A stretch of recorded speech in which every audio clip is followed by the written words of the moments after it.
I know you talked about there were two things that kind of happened in the news that really Yeah, stuck out to you and yeah. inspired you to write that. So do you want to talk about that?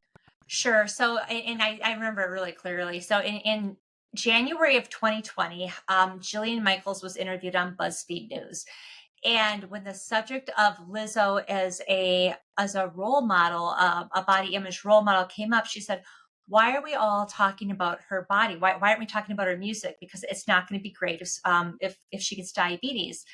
And social media just blew up, man. It just blew up, and there were so many people that like just hated Jillian, and then there were all these other people who came to Jillian's defense and were like, we have to quit glorifying obesity. And but then other people were saying, the healthy at any size movement is a really good thing. There's a lot of people who felt very shamed by their bodies, and to have a bigger person living her life and making music and being considered beautiful, it's a wonderful thing. And Mhm. and it and so that was the first thing that kind of pinged, that really kind of got me like, about both sides of that argument. And then a few months after that, Adele had posted a picture of herself, a birthday picture of herself on Instagram, and she had lost a considerable amount of weight in the picture. And she wasn't posting a weight picture; it was just a picture of herself on her birthday. And all Mhm. these people came out, and it generated all this controversy. Like her body, her birthday picture generated this controversy, and people were saying that they were disappointed in her. They felt that she had let them down, and like she doesn't know anybody her body, but because they looked up to her as a role model for the body positivity movement.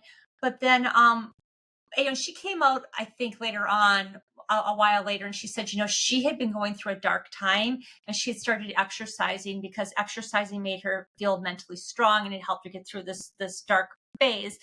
And that it just happened that she had lost some weight. And it really got me to think how both of these ideas, right? The fitness inherently, there's a lot of good about it, right? A healthy body, sometimes frequently can lead to a healthy mind. Like if your body feels good, it feels good, right? It can help you feel mentally strong. It's good for you to eat like nutritious foods and to get some fresh air and some exercise. But having have been, a dancer, a bodybuilder, and a gymnast, I've definitely like seen that ugly, ugly side of fitness. And that's maybe a little bit more mainstream. A lot of people are aware of that uglier side. But then also the healthy at any size movement, there's so much that's so good about that. I think when I grew up, I think if there would have been larger people who were role models, who were comfortable, say, wearing a swimsuit at a beach and feeling confident and sexy, that would have been a good thing.